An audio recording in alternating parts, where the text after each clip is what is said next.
Buenos días, mi nombre es Miroslava Cruz Adame, soy del grupo 403 y el día de hoy les voy a hablar sobre los mecanismos de lesión y muerte celular. Antes de comenzar, recordemos que existen dos tipos de mecanismo, que son los mecanismos moleculares y los bioquímicos. Hablaremos sobre los bioquímicos. Y recordemos que una lesión es cualquier agresión, estrés, acción o estímulo que sufre la célula de manera exacerbada. Exacerbada quiere decir que de manera grave, aguda o irritable. Existen principios por los cuales se producen todas las formas de lesión. La primera es: la respuesta ante un estímulo lesivo depende del tipo de lesión, duración y gravedad.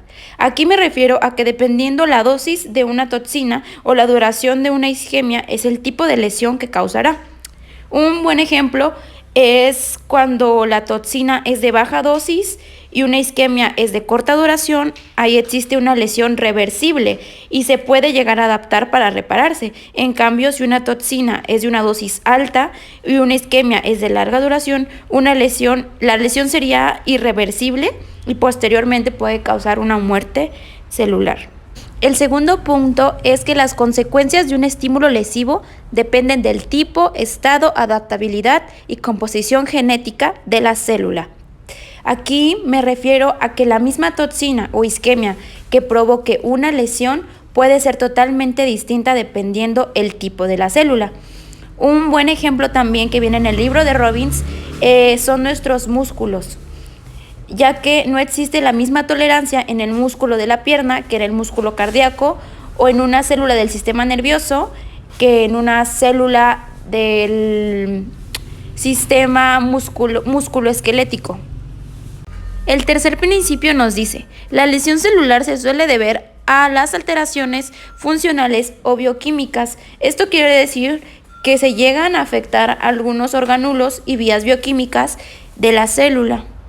Comencemos con el primer mecanismo: hipoxia e isquemia. Nos dice que la deficiencia de oxígeno produce el fracaso de muchas vías metabólicas dependientes de energía y culmina en la muerte celular por necrosis.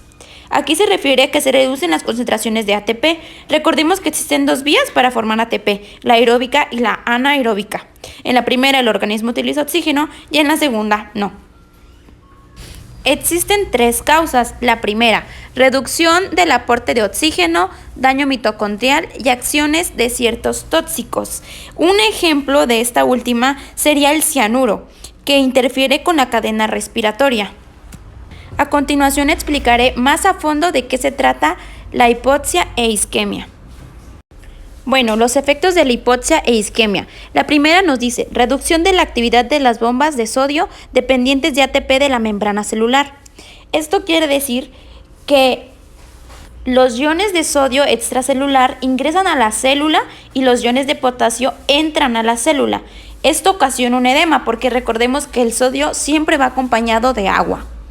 La segunda nos dice el aumento de la glucólisis anaerobia.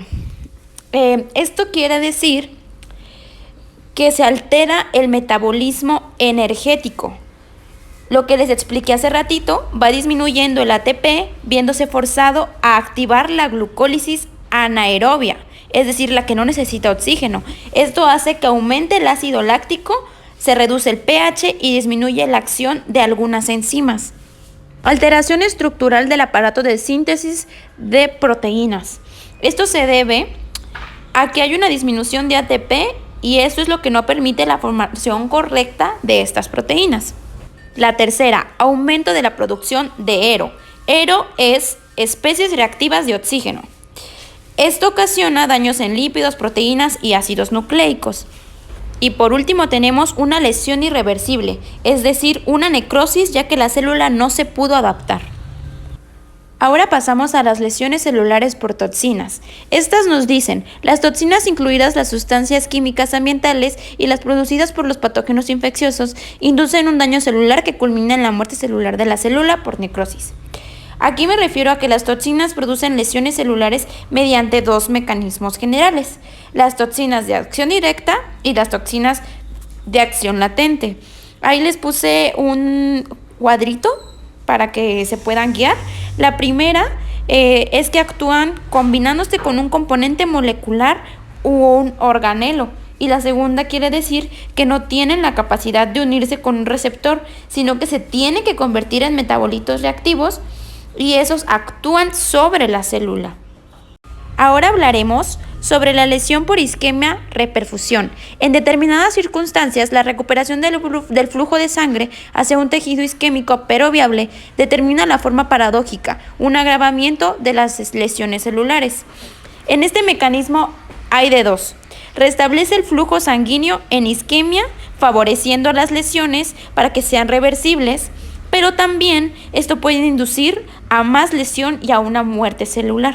Este mecanismo tiene mucha importancia en un infarto de miocardio o en un infarto cerebral. Sus mecanismos son 3. Estrés oxidativo, que más adelante hablaremos de él, sobrecarga de calcio intracelular e inflamación. Pasamos al estrés oxidativo. El estrés oxidativo alude a las alteraciones celulares inducidas por las ERO, que ya les dije hace un ratito, que las ERO son las especies reactivas de oxígeno.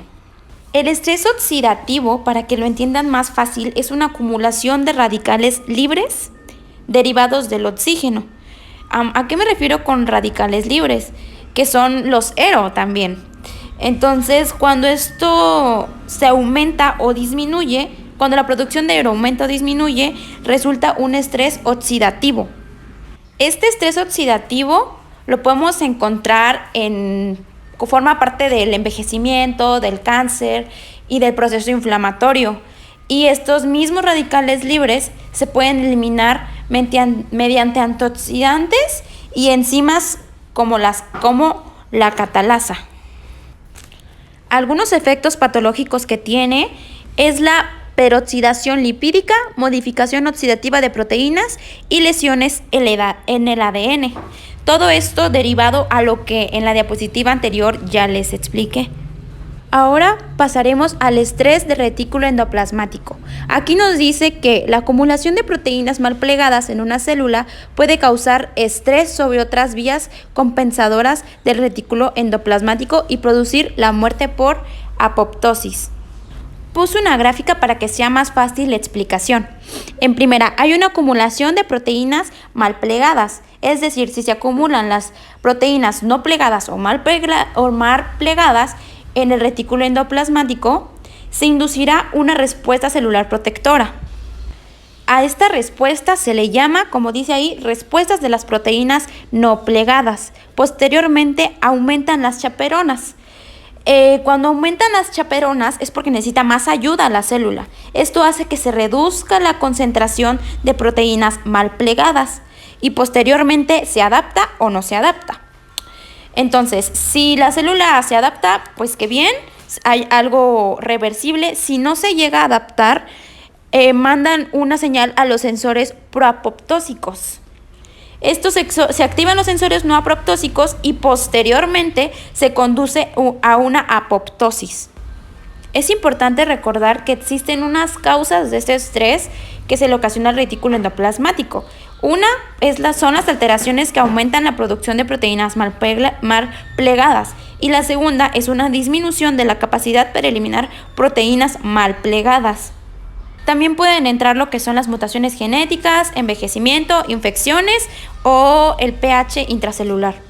Ahora hablaremos sobre el daño del ADN. Nos dice que la exposición de las células a la radioterapia o los quimioterápicos, la formación intracelular de ERO y la adquisición de mutaciones pueden inducir daños en el ADN. Y cuando son graves, estos inducen la muerte por apoptosis. Se los voy a explicar en esta gráfica más fácilmente. En primera, tenemos a las proteínas centinelas.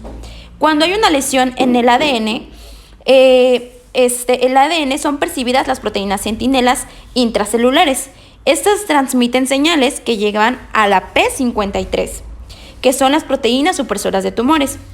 Esta P53 repara antes de que esta célula se replique o antes de que la lesión sea más grave. Si la lesión aumenta y pasa a ser una lesión más grave que no se pudo reparar,